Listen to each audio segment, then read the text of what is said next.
Online अब बिक रहे हैं तमाम सामान, तोल मोल चर्चा नहीं, घर बैठे सामान।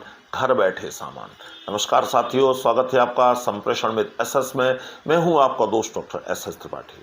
साथियों, आजकल ऑनलाइन खरीदारी का जमाना है और हर व्यक्ति अपनी मनपसंद चीज कभी भी किसी भी समय कहीं से भी ऑर्डर करके मंगा सकते हैं।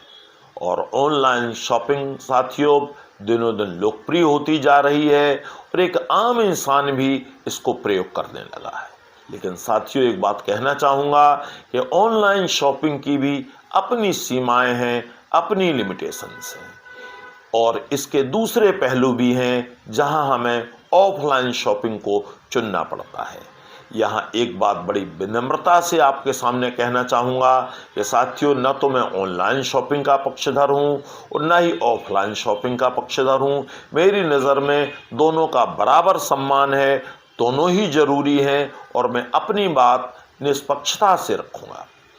अब यह उपभोक्ता पर छोड़ता हूं कि उसे कौन सा मोड पसंद आता है चीज़ खरीदने के लिए, कहां उसे चीज़ें बेहतर मिलती हैं, यह बात उपभोक्ता खुद तय करे। जहां तक साथियों इस जानकारी की बात है, इस चर्चा की बात है, तो यहाँ साथियों मैं यही कहना चाहूँगा कि यह जानकारी युवा पीढ़ी को खरीदारी के तौर तरीके सिखाने बताने के उद्देश्य से, जागरूक करने के उद्देश्य से दी जा रही है। इसका शैक्षिक उद्देश्य है और यह वीडियो एक एजुकेशनल वीडियो है। तो आइए साथियों, जानते हैं कि ऑनलाइन शॉपिंग के क्या फायदे हो सकते हैं। आप सब अपना स्नेह दीजिएगा। तो साथियों, ऑनलाइन शॉपिंग के जो सबसे ज़्यादा फायदे हैं वो ये हैं कि आपके समय, आपके श्रम, आपकी भागदौड़ की बचत होती है। चीज़ें आपको आसानी से घर बैठे मिल जाती हैं, मोल भाव महंगे सस्ते का डर नहीं रहता है और काफ़ी सारे प्रोडक्ट में कुछ छूट, कुछ कैशबैक और तमाम ऑफर्स होते हैं। कोई चीज़ आप कहीं से भी ऑर्डर कर सकते हैं, कहीं भी मंगा सकते हैं, किसी भी समय ऑर्डर कर सकते हैं और आप अलग अलग साइट्स पर प्रोडक्ट की प्राइस की तुलना कर सकते हैं, उन्हें कंपेयर कर सकते हैं। आपको दुकानें खोजने के लिए इधर उधर भटकने की ज़रूरत नहीं है। तो ये तो साथियों हुए ऑनलाइन खरीदारी के फायदे। अब बात करते हैं साथियों कि ऑनलाइन शॉपिंग की क्या सीमाएं हैं, क्या लिमिटेशंस हैं, जहां हमें ऑफलाइन शॉपिंग पर फर्क करनी पड़ती है, चुननी पड़ती है। तो साथियों, सबसे पहली बात तो ये है कि जो लोग मोबाइल बैंकिंग नहीं जानते हैं या विभिन्न प्रकार के जो पेमेंट ऐप हैं उनका प्रयोग करना ढंग से नहीं जानते हैं, तो उनके लिए ऑनलाइन शॉपिंग आसान नहीं है, उनके लिए बहुत मुश्किल काम है। और साथ ही साथ साथियों, चूँकि ऑनलाइन शॉपिंग में पेमेंट भी ऑनलाइन होते हैं, तो साइबर क्राइम का भी खतरा बना रहता है। और एक चीज़ और है साथियों कि आप कोई पिक्चर या चित्र देखकर किसी भी प्रोडक्ट की क्वालिटी का अंदाज़ा सही प्रकार नहीं लगा सकते हैं, तो यह भी एक प्रकार का कुछ निगेटिव पॉइंट है। और चीज़ों की वापसी जो होती है, अगर आपको कोई चीज़ वापस करनी हो तो ऑफलाइन जितनी इजी नहीं होती है, उसके लिए थोड़ा मुश्किलों का सामना करना पड़ता है।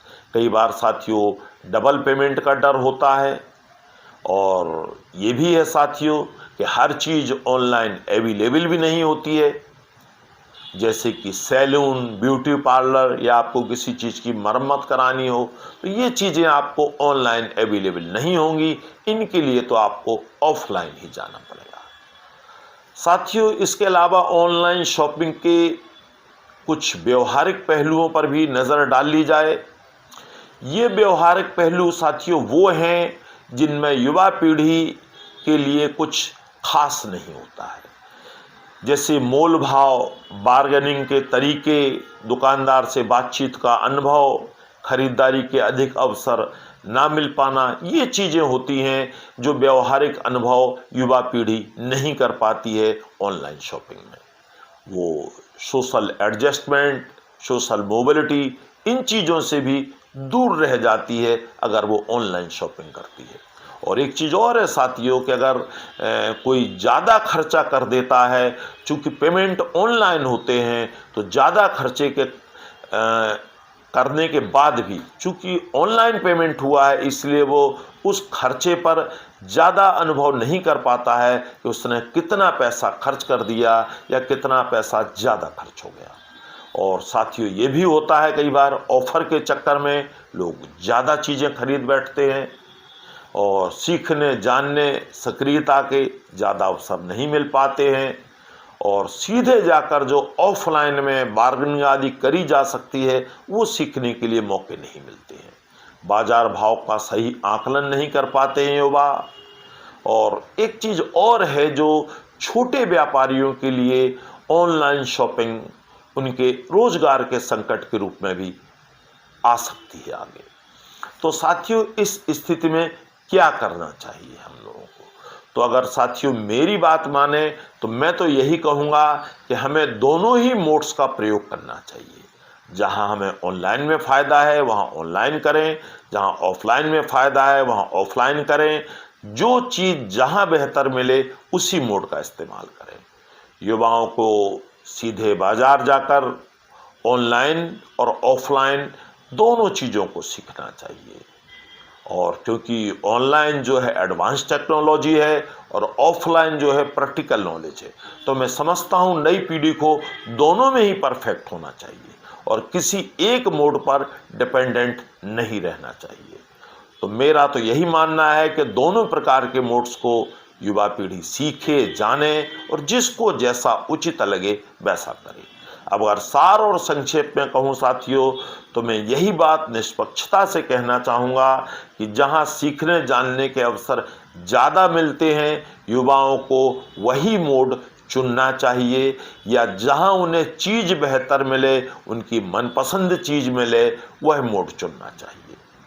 और एक चीज़ और है कि नई नई तकनीकें सीखने के साथ पुराने तरीके भी छोड़ना नहीं चाहिए, क्योंकि दोनों तरीके साथ रखने पर उन्हें कोई भी चीज़ कभी भी ज़रूरत हो वो आसानी से खरीद पाएंगे और उनका कोई काम नहीं रुकेगा, और तभी उन्हें दोनों क्षेत्रों का पर्याप्त अनुभव होगा। और यहाँ यह बात बड़ी निष्पक्षता से कहना चाहूँगा, इस तमाम जानकारी के बाद उपभोक्ता को या खरीदार को जो भी मोड उचित लगे वह अपने विवेक से वही मोड चुने। तो साथियों, आज के लिए बस इतना ही। जल्दी ही मिलते हैं। Take care. नमस्कार।